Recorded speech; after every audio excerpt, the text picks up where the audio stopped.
It's also a privilege to welcome Rastko Močnik, who is a retired professor at University of Ljubljana. He is visiting professor at the Faculty of the Media and Communications, Belgrade, Doctor honoris causa at Plovdiv University, and I'm not going to read that. Exactly what point is that, the name of that? In the 1960s, he participated to the Yugoslav student movement, where he made a fame. In the 1970s and 80s, he was active in the alternative movement. In the 1990s, active in peace movement and keeping the ties among Yugoslav peoples. He translated and commented the works of Althusser, Barthes, Davidson, Durkheim, Lacan, Levi-Strauss, Marcel Mauss, and others. Now working on historical materialist analysis of the restoration of capitalism in the Yugoslav region, author of several books on the theory of ideology and the epistemology of humanity, social sciences. The recent publications are worth mentioning: Writings on Contemporary Capitalism, this is in Croatian, Zagreb, and then the other one, Theory with Ideology, which is in the common language, Zajednički. Okay, this has come out in Belgrade.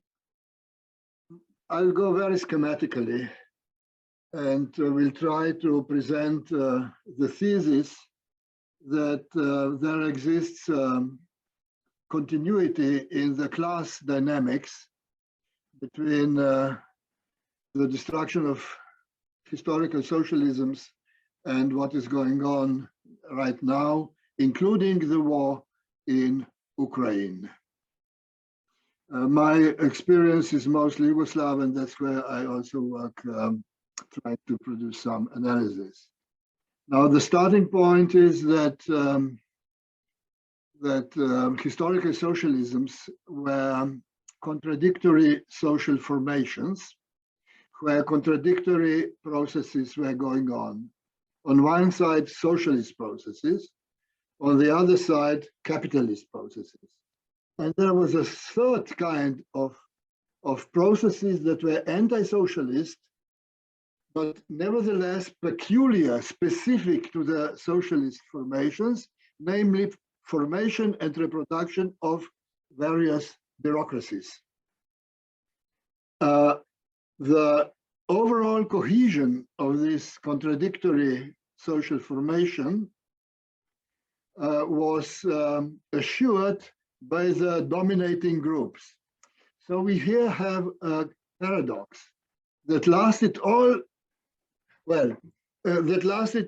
since Stalinist fractions came into power in the Soviet Union, that there are different anti-socialist bureaucratic fractions that assure the reproduction of a society where socialist processes are still dominating to a certain extent.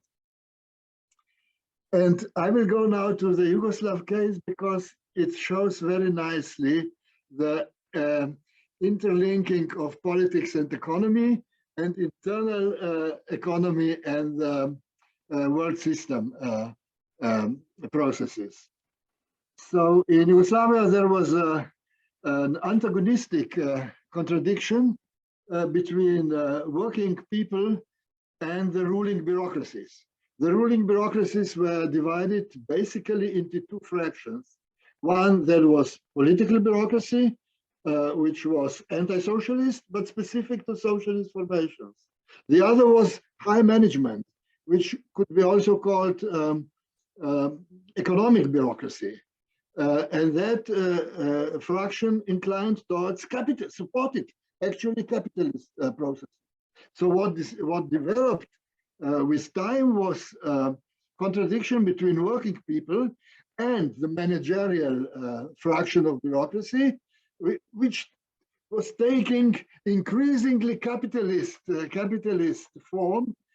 But in Yugoslavia, it was held on the level of a particular productive unit of production. Why? Because of the workers' self-management. So you have an incredibly interesting paradox that the workers' self-management, which was a definitely socialist form of managing the units of production, was the reason why the conflict, the capitalist conflict between the management and the workers remained closed within the productive unit, within the workers' collectives. And additionally, market socialism helped it because workers' collectives started to behave on the basis of profit motivation. So there was one complex of contradiction. The other complex of contradiction was the federal nature of Yugoslavia. Yugoslav League of Communists was organized as an association of League of Communists of particular republics. So there was a potentially nationalist element worked into the organizational structure of the League of Communists of the Communist Party of Yugoslavia.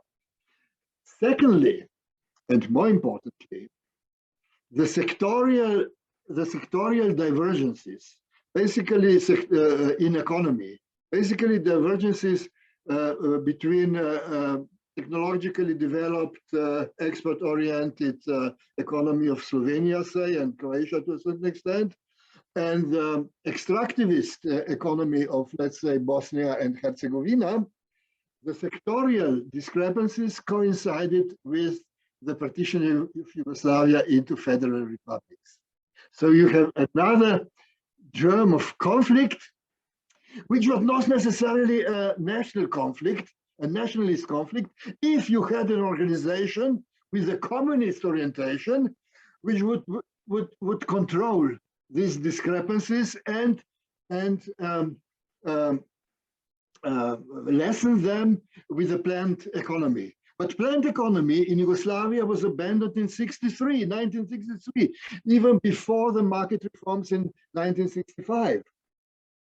So what happened was that at the end of the 70s, at the beginning of the 80s, Yugoslavia was caught in the debt trap about which Raquel was speaking. And this debt trap has a particular effect in Yugoslavia because it differently affected the export-oriented republics and the extractivist republics. At the beginning of the 80s, all the bureaucracies were already ideologically liberal, which meant that political bureaucracy and economic bureaucracy struck an alliance on the liberal platform. And this necessarily led towards nationalist conflict among federal republics. So I leave the actualistic part to the discussion, but I will give you the premise of it. The premise is that as soon as the political dynamics was taken over by the fraction conflicts within bureaucracies, and as soon as bureaucracies consolidated on the liberal platform, the workers, the people's movements, which did exist, there was a striking movement in Yugoslavia. There were several waves of it. There was a massive anti-bureaucratic movement in different parts of Yugoslavia on different platforms, some quite Stalinistic, the others rather left liberal. But nevertheless, when you don't have an organizing force of those movements, then the bureaucracy will take over and organize them. And what happened? What happened in Yugoslavia, from my understanding, is what Gramsci called Piedmontese function of the state. There was no bureaucracy, no bourgeoisie, no local bourgeoisie in post-socialist countries to perform the counter-revolution. But there was the state controlled by the bureaucracies. So they used this mechanism to make a coup from above downwards to restore capitalism. So I think it was a clear counter-revolution from above, using Piedmontese function of what was at that moment already bourgeois nation states.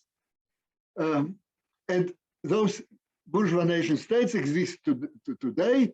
They manage a dependent capitalism with comprador bureaucracies and with weak local bourgeoisies, which are partly state bourgeoisies, like that means officials, military, parasitic groups, and partially local capital, which is weak capital of the type of Juan Inigo Carrera, Argentinian economist, was investigating it. It's a local capital, a weak capital that does not participate in the formation of the average rate of profit. So their profit rate is underneath of the average rate of profit. So they hardly survive, and they need a state support, which is usually called corruption, but which it's a systemic feature. It's not an excess. So I will stop here, but let me repeat, the situation now is dependent capitalism in bourgeois nation states with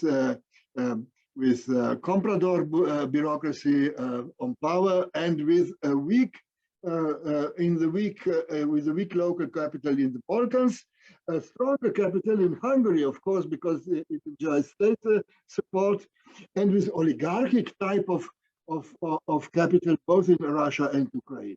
Let me stop here. Thank you for your attention. I'm Michael Hudson. I'm appearing here for the International Manifesto Group. If you like this video and ones like it, please subscribe. For more information, go to the address on the screen.